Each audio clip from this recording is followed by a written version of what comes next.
the industry as a whole was pushed probably 5 to 7 years ahead of what it normally would have been from an adoption standpoint on technology because of the pandemic. And that's something that is beneficial, believe it or not.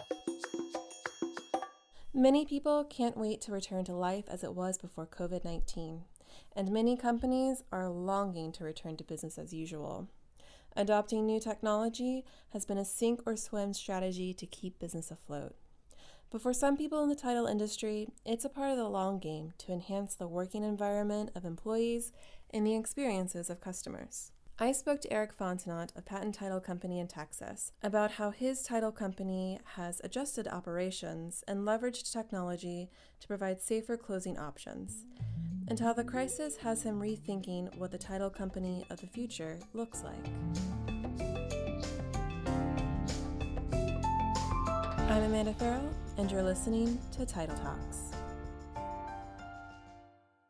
How's it going? I'm doing great. How about yourself? I'm doing pretty well, thanks. Why don't you go ahead and just start by introducing yourself. Tell me a little bit about your role, your company, and your background in the title industry. Sure. So my name is Eric Fontanot. I've been in the title business for 16 years. I joined the patent team in 2008 as a branch manager and escrow officer. We are a full service title agency, but at the time that I joined on, we were a fee attorney office and had been for up until that point about 7 years. And in 2018, we decided to make the transition. I don't know how familiar you are with Texas and the ways you can do title business in Texas, but there are basically two ways. You can be an attorney and have a relationship with an agent, or you can be an agent and responsible for the process pretty much start to finish. So as a fee attorney, we were a very successful fee attorney office with offices all over the state, primarily in Austin, Houston, and San Antonio. With our growth and just changes to the industry, we decided that we felt that our best opportunity for success was to transition from that fee attorney model into a full-blown title agency. And so we made that transition in 2019 and haven't looked back since. It was fun changing the tires on a moving vehicle, but we were successful in doing so. And here we are in 2020 with a whole new set of challenges. Great. Yeah, thank you so much. I don't know Texas as well as Florida. I started off working as a property analyst at PropLogix, and then I moved into the marketing department. And so most of the research I was doing on properties and most of the interactions I had with title agents at that time and attorneys as well, because Florida has both the title agents, independent, and also law firms that Sure. transact. And so it was mostly them that I was dealing with, and mostly Florida-based issues and processes. So I'm not as familiar with Texas. You mentioned some of those big challenges you've had moving from that one type of offering to the other. And what are some of the changes that you've seen in the industry overall, whether it be regional or national? Well, right now, changes in the industry have been fast forwarded, I think, quite a bit. So there was a slow stepping towards adopting some new technologies, primarily the RON, the remote online notary. And that was something that was simmering beneath the surface for a couple of years, and some states were starting to adopt it. But as the pandemic hit, I would say that's really been the biggest change that we've seen to the industry. It's not something that happens in a vacuum or is specifically tied just to the title business because it's not independent. You can't utilize it strictly without it crossing over into other markets or other industries. For instance, lending. It's a very synergistic type of technology that has to be adopted across the spectrum. If you look at it in a vacuum, it's a great tool. And I think that's probably it's the biggest opportunity to really change the way the business is done. But the big challenge with it is having it adopted widespread, not only with title, but also on the lending side. Because once the lenders adopt it and are comfortable with it and allow for e-signatures to take place and those to be just as valuable as a wet signature on a note, then you can have really remote closings take place once that security measure and that comfort level has to be backed up by the secondary market on these conventional deals where they're outselling this paper. And if you can't get the same dollar figure for it that you necessarily would a traditional deal. Lenders are less inclined to accept them, and then that just makes the whole process much more, and the adoption much more slower moving. Some of the lenders still have to catch up to that and accept it. The secondary market's got to accept it before it becomes a revolutionizing sort of change to the industry.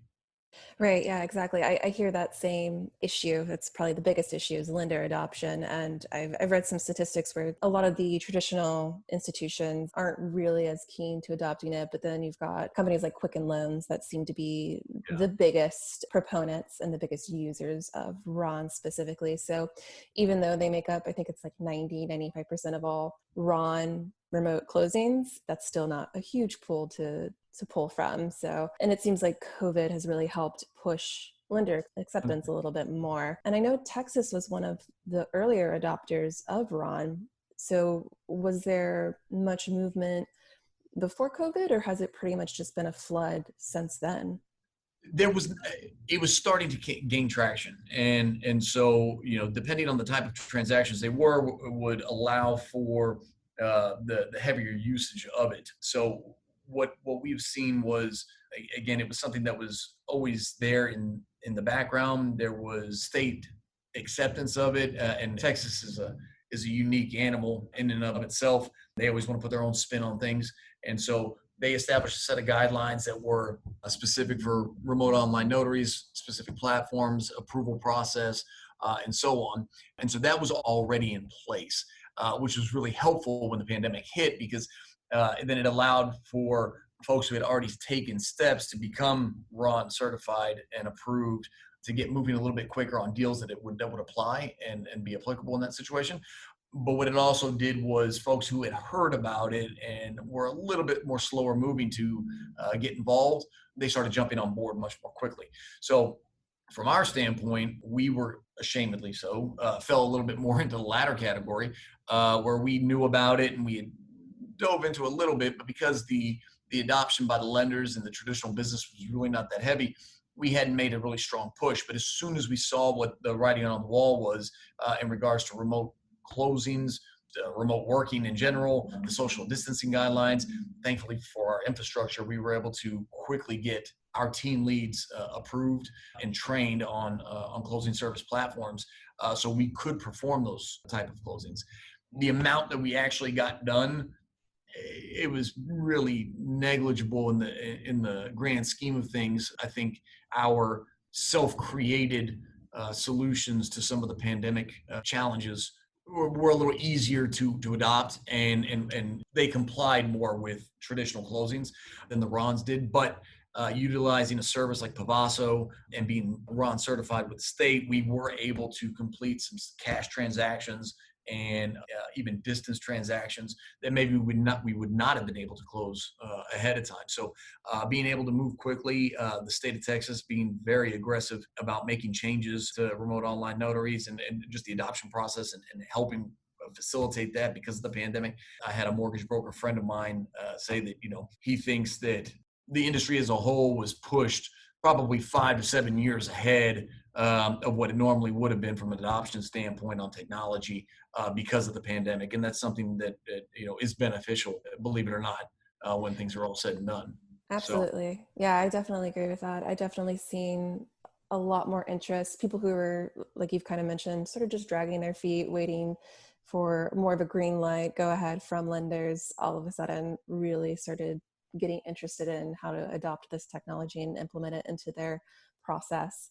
Can you tell me a little bit about what that process was like yeah. for your team, how you adopted Ron and maybe some other digital closing solutions, and maybe also you mentioned some other types of closings that you implemented in Sure. response to COVID? No, 100%. So, one of the big reasons that we made the transition from fee attorney over to agency was that we felt that the previous set of technology that we were using, particularly from a closing software standpoint, was prohibitive in being able to navigate the world as it is today. Just the communication factor, having things integrated and built into it to be able to quickly process.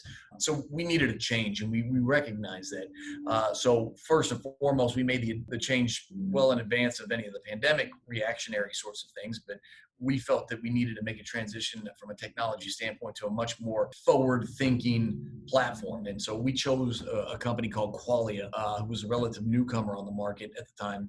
And we made that decision back in 2018 before we had even made the transition over to the agency, that this was the software we wanted to use. So we started the training on that, and that software in and of itself was a massive lifesaver because of when the pandemic hit. Its functionality, the intuitive nature of the whole thing, its integrations allowed for our workers to be that much more effective remotely than they ever would have been with the previous software system that we were working on. So that by itself put us light years ahead of what I think the competition was. A lot of our competition was in being able to work remotely. We were actually able to get our folks out of the office very, very quickly. As a matter of fact, we just took a survey of all of our staff. We have 70 employees, and we wanted to check and see how they thought we did during the COVID pandemic and where we stood. And overwhelmingly, they were all impressed with our reaction time and our ability to try and be as proactive as we possibly could be. So getting people home, working remotely, still providing solid training for areas that they needed to be trained in, but keeping them up to speed, from voice over IP systems to the Qualia file processing system. So that was first and foremost that contributed to us being successful. But once people started really social distancing and not traveling anymore, and there were the stay-at-home restrictions, we obviously, like so many did, like we are today, embraced Zoom, Microsoft Teams, and started really expanding upon our virtual interactions. From our weekly meetings to our closings, all of these things were starting to be done and just pressed upon to work virtually as best we and interact virtually as best we possibly could. And then from there, we also knew that it was going to be critically important to continue business coming in and maybe even take a step back from a profitability standpoint. But the most important thing was to keep our staff, not to furlough people, not to lay people off. And it wasn't about knocking down the doors from a red and black perspective and turning in record months. What it was about was providing a stable service to our customers and a safe environment to our customers and our employees, so that they were able to continue to work and stay safe and keep things as status quo as you possibly could in the face of something that was not at all status quo and really unprecedented. And so what we did was we absorbed the cost of all mobile notaries, continued to accept deals, as many deals as we could possibly get our hands on. We encouraged our salespeople to operate virtually like we're doing this now. And so we were really fortunate to be able to press the envelope and continue to do closings. And some of these things have really bled over. So there's always going to be a component of face-to-face interaction when it comes to closings. And we had folks who wanted to come into the offices and still sign. So we limited who that would be. Only essential signers could come into the office. We would bring people in by way of Zoom or on Microsoft Teams. Each one of our offices, several of the closing rooms are equipped with televisions and computers and webcams. So we would bring in the agents or the lenders by way of a Zoom meeting. We would share a screen with them. So half a screen would be the closing documents. We have sneeze guards up in all of our rooms. We'd have an escrow officer on one side. We'd have the buyer and seller on the other side, separated by a piece of plexiglass, a set of documents that nobody else had really touched. We'd project the documents up on the screen. We bring in the agents in by way of virtual platform and conduct the closing as best we possibly could. It was about being creative. There were, lots of gimmicky sorts of things that were out there, drive-through closings and so on. We didn't really participate in that portion of it. Nobody really was comfortable signing in a card. Didn't make a whole lot of sense or didn't make anything any safer. But what did make people feel more comfortable is if you would send a notary to their home and they would close outside. That did make a difference. By no means do I personally think that we're done with this. I think that there's an absolute possibility that we have a high recurrence in the fall, and that's a very scary proposition. But I think that we're well prepared for it. We know what we can do. We will start to prepare a little bit better as we get closer to that time, just to be safe. But even now, we're still trying to practice the guidelines as best we possibly can. Texas is unfortunately still kind of a hotbed for it. And while a lot of that has to do with testing numbers just becoming more prevalent, there are more people going to the hospital. There are more cases being seen every single day. So we still have the plexiglass up. We still only want essential signers coming into our offices. We're still trying to promote the mobile notary as best we possibly can to promote social distancing. It's really changed the way we do things, but thankfully, there's enough technology out there, and we were well positioned to be able to operate in a way that didn't affect the business that much. We're really proud of the fact that no furloughs, no layoffs, or anything of the sort for our employees, and like to keep it that way. That's great to hear. I'm glad to hear that a lot of people, it seems like in the title industry, are doing pretty well, that they haven't had to furlough too many Yeah. employees. And I'm really happy to hear that's the case for you as well. And so you haven't really returned back to business as usual. It sounds like you're still taking some precautions and trying to spread awareness to your clients about the other options that are maybe a little bit safer. I think a lot of industries are determining right now that maybe remote workers and working from home is a very effective solution to huge office spaces. How that hit us directly is that our accounting department, we're able to situate them consistently from a work from home position. And right now we don't have plans to bring them back in anytime soon. Same with our post closing department, our open order department. They were all able to continue to function very high levels at home and working remotely. And again, that plays into the technology that we had and just our fantastic employees and just their adaptability, but also, some even of our escrow teams. Some of them have felt that they are more effective at home, and they've proven to be so. And so, because of that, we're encouraging them. Hey, it's fine. While the escrow teams, there is always going to be that component of face-to-face interaction. Hi, how are you, Mr. and Ms. Smith? Thank you for coming in. We're so excited that we can help you with this transaction. And that's a part of the experience that you don't ever really want to lose, right? We don't want to lose it. We take a lot of pride in that and are really happy to do it.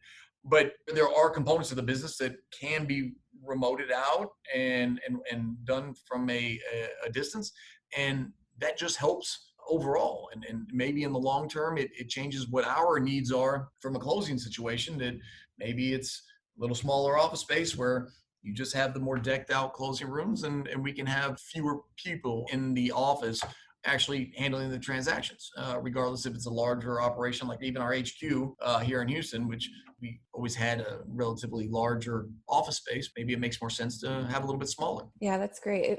And what's the feedback been like from your employees switching to work from home and working remotely? How do they feel about it?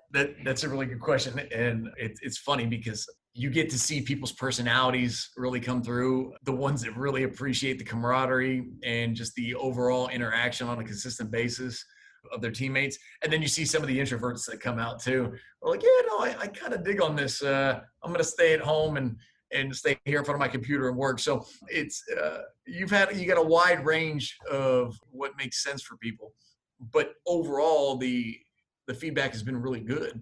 We've always prided ourselves on being very flexible and adaptive, whether that's for what a client needs from a closing perspective and just understanding what they need, whether it's a certain kind of experience or how they like their closing done, or the type of communication that they want, whether it be phone calls or emails or chats or text messages or whatever. I think the same goes for our employees, and you see that understanding that what they appreciate, what they really like. And some of our teams really have really tight knit groups, and they like to be here, and they appreciate the energy that comes along with being in a bullpen or in an office where it's banter back and forth, and there's just the highs and lows of getting deals closed.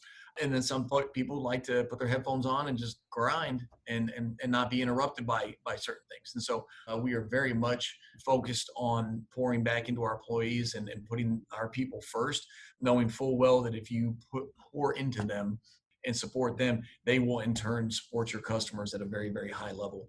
Yeah, I love that philosophy. And I've definitely seen how that's sort of manifested itself in our company as well. There's definitely the extroverts who seem to be suffering a little bit because they don't have that interaction like you were mentioning. But for myself, I'm more of an introvert, and I am really more of a put your head down, get your work done kind of Sure. person. And so it's been great for me, and I've been like flourishing in this environment that I can control. But yeah, I love that philosophy of definitely focusing on your employees and what each individual needs and responding to that need, because it does definitely improve their work overall. And that's great for any company. Can you tell me a little bit about what the process was like when you were doing your first digital closing? What was that process like for you and for your company? So, the digital solution toward closing has been something that we've kind of flirted with for a long time.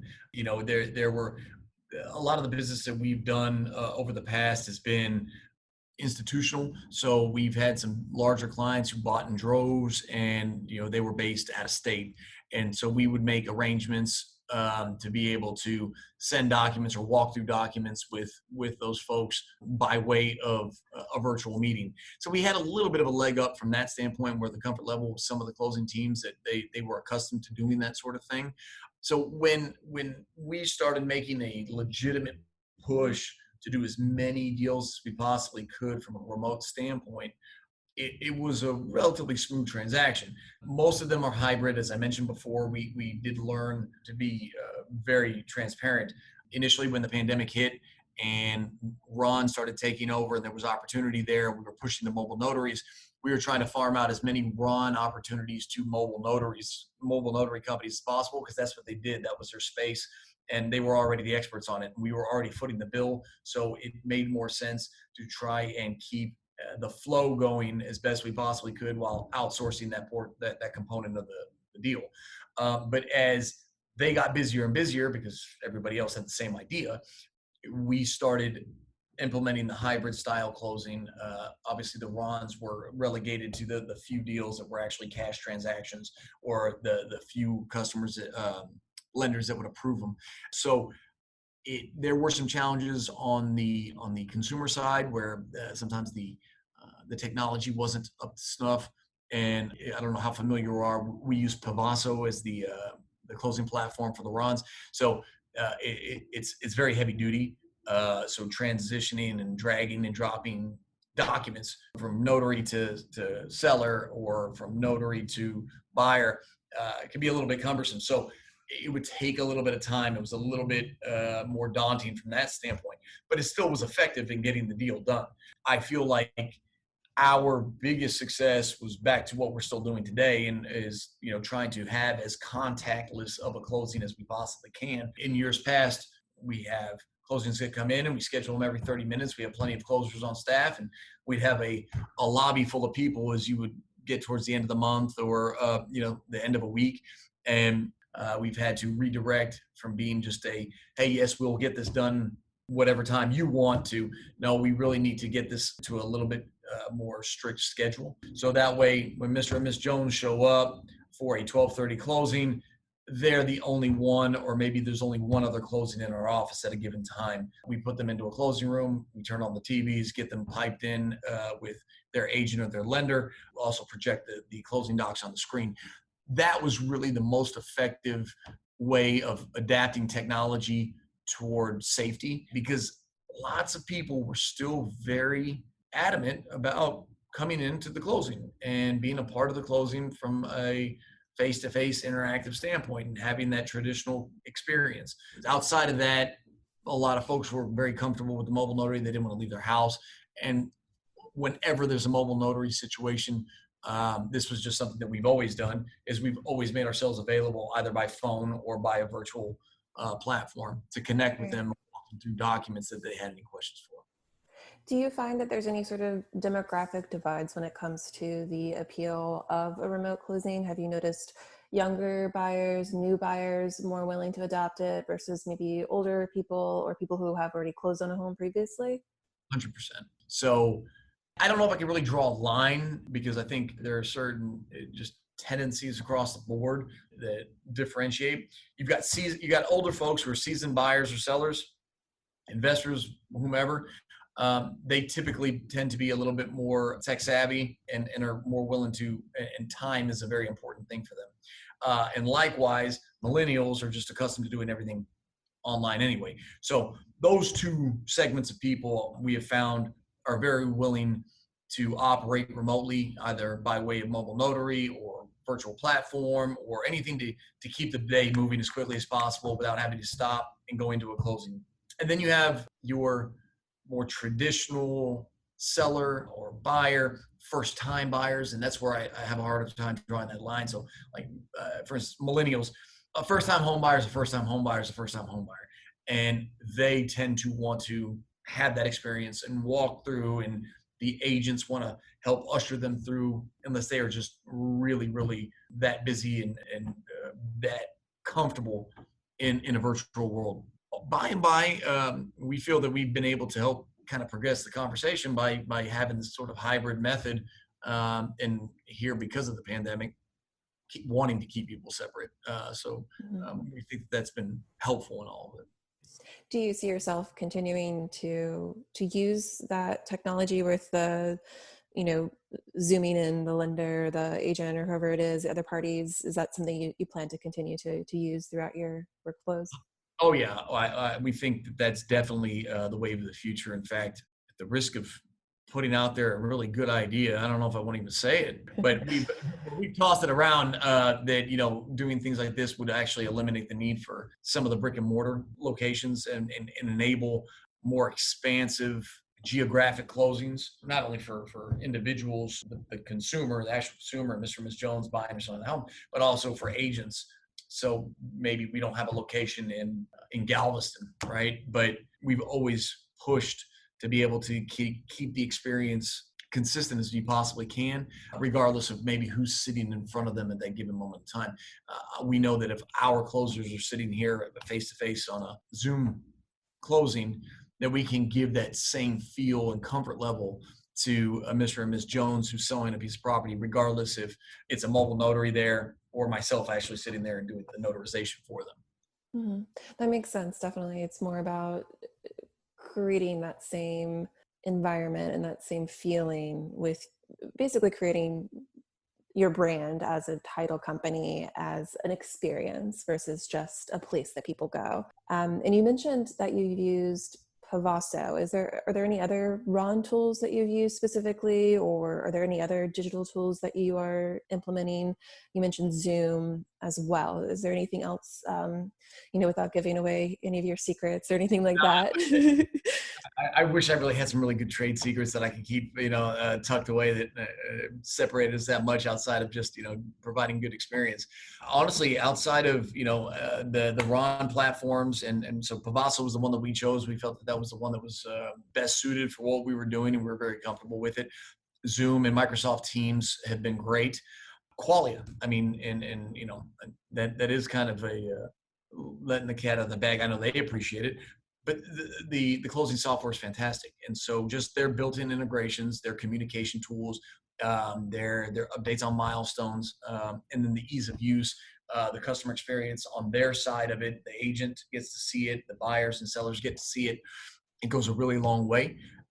Lenders as well. But then from our standpoint, the escrow teams and our exam team, we've just gotten miles and miles and miles out of it, where we've examined other closing softwares that just we quite frankly didn't feel matched up. And we've been a part of some of the more archaic ones that just really made it very difficult to navigate and plod through and get these deals closed. And that's one thing that nobody ever wants to see, the bottom side of what we have to do on the escrow side. Everybody wants to see the duck on the water. Nobody really cares about the frantic nature of the feet underneath.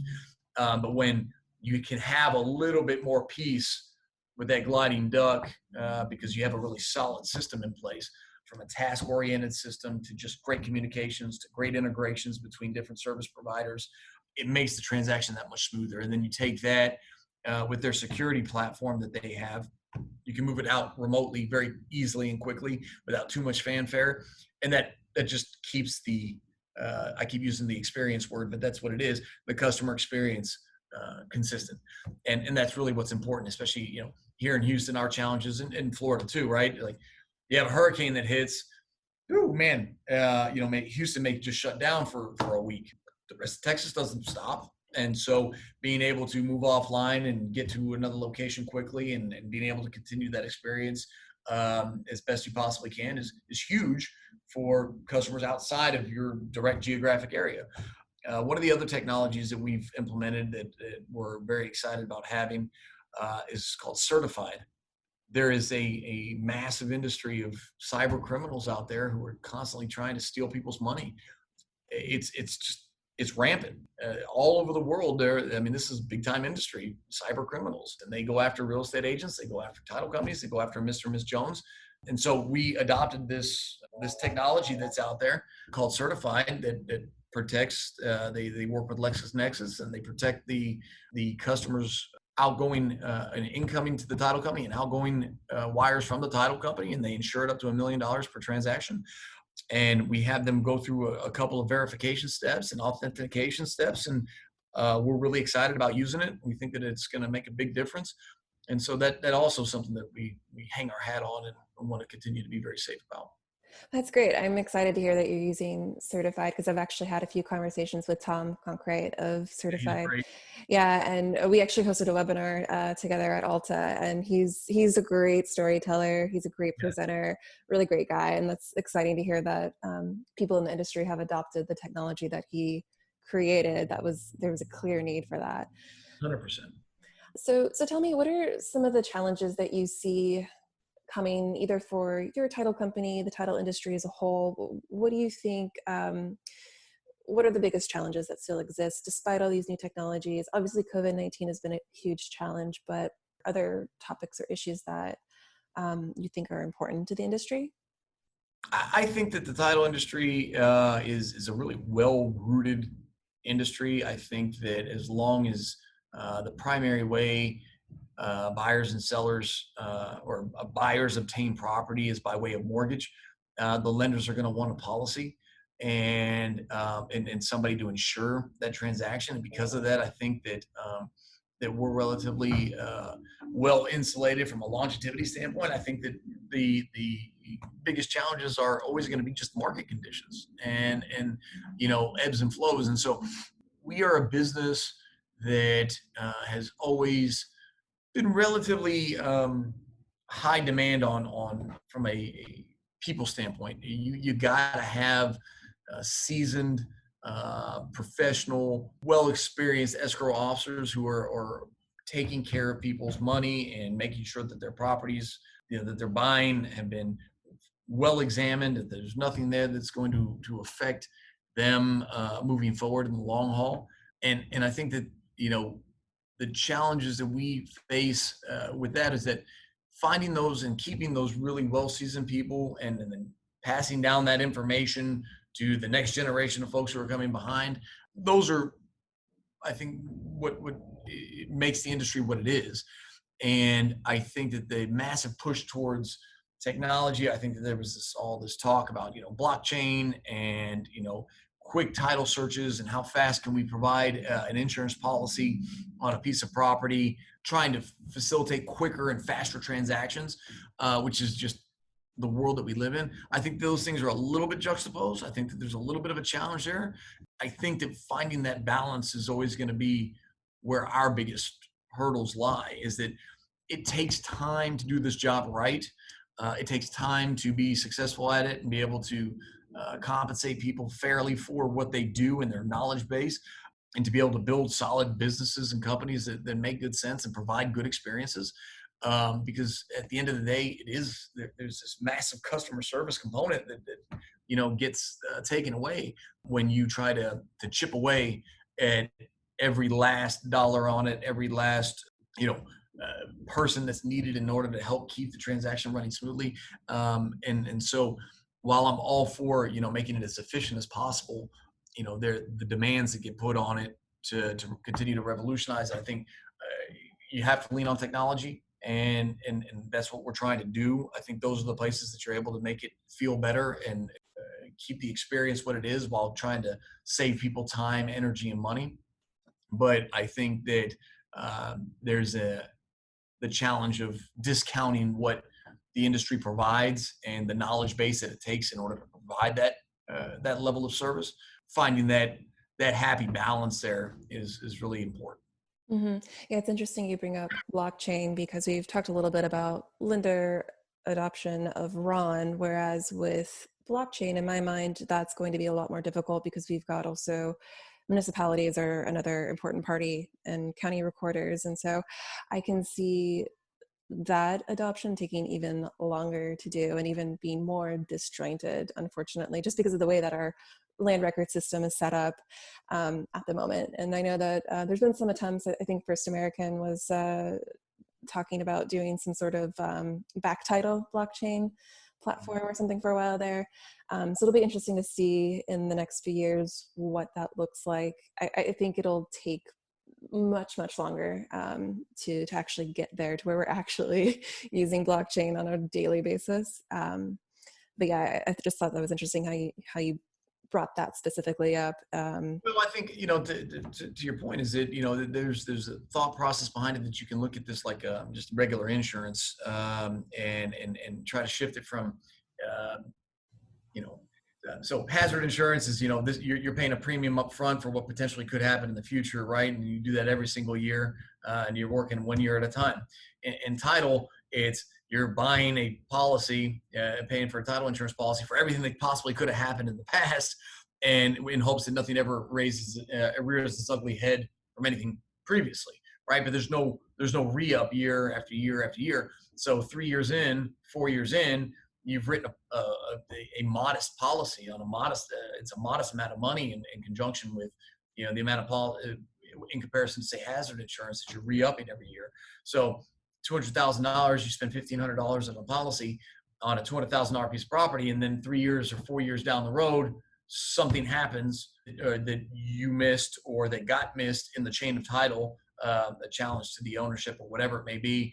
And now there's a $200,000 liability on that policy that cost $2,000 or $1,500 or whatever it was. And it could sink you if you're relying on blockchain. You have a couple of really large claims, you're done. And so there are some companies that are out there that are trying to push it towards refis, particularly where, the chances are a little bit less because you're only insuring the lender's policy as opposed to an owner's policy. And so you're able to kind of hedge what the actual claims could be, but they're using algorithms and basing it on the likelihood of a claim. But while that's one way to do it, you better make sure that you're pumping in a whole lot of refis and you're doing a whole lot of lender policies, because if not, it's a $500,000 claim. If you haven't done enough of those transactions, it can sink you really quick, and claims do arise. So it's a challenge. It's exciting. There's a possibility for it to take hold, but like you said, I think it's a lot further off, and it would require a lot more uniformity across the board in order for it to span and become really pervasive. Definitely. Is there any sort of advice you would give to other people in the industry who are looking to, streamline their operations and basically do what you did, or maybe people who are just struggling with the adoption of digital tools? What sort of advice would you give to them? Sure. So I think that, it kind of goes back to what we were just saying. I mean, the most important thing here is people. If you want to streamline your operations and have a really successful title operation, you need to have people who really understand their job, and you need to have really clear-cut, defined roles for them where they can really pour into those roles and stay focused on it, and they know what they're there to do. One of the big challenges in the title business is constantly being pulled in so many different directions. And I think that's like that in this day and age for everything. I don't think that's a unique challenge for us, but speaking specifically to our industry, escrow officers are constantly being pulled in a million different directions, and they feel overwhelmed. So building streamlined processes where everyone in the team really knows what their job is, what their role is, having clear-cut, a task-driven system is the component for success. You give people certain boundaries that they work within, and they all of a sudden they know that they're doing a good job. And so a lot of the external influence that comes, especially in this business, and the pressures that come in this business, they can tune that out a little bit more and be a little bit more proactive as opposed to being reactive. And that's the biggest challenge here, is that as long as you are constantly working on the next task in the deal to get that file to closing, as opposed to going back and doing something because somebody's asked you to do it. Those are big separators in being successful and streamlining. And sometimes it hurts a little bit. Sometimes you got to take a couple steps back to get to that point. And it takes some retooling, but having the right people in the right seats, and those people really knowing what their jobs are very clearly and defined, it enables them to do more. And that really lends itself to a better work environment.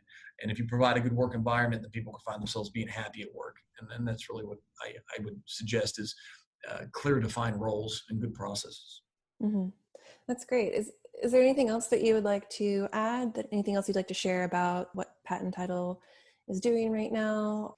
Well, I mean, we appreciate the opportunity to be on. We are a uh, a big proponent of Texas, and we appreciate our just our state in general and each one of our individual markets. We're really blessed to be where we are. Um, we try to pour back into the community as much as we possibly can in each one of our markets, and continue to take good care of our employees. And so, if there are any escrow officers out there who watch this or are part of it and are interested, we're always looking to bring on new teams. And so that would be the biggest thing. If you like what you heard, we'd love to talk to you. You can come check us out at our website or Facebook pages. It's Patten Title Company, www.pattentitle.com. And yeah, that's about it. I really just appreciate being on, Amanda. Well, thank you so much again, Eric. I really appreciate your time. You have a great day. You too. Bye. Bye. Thanks again to Eric for joining me today. Title Talks is produced by PropLogix and myself. Original music is by Cole Sando. Original graphics are by Jordan Norris. If you have an idea for an episode, please email us at title.talks@proplogix.com. That's PROPLOGIX.com. Until next time, happy closings.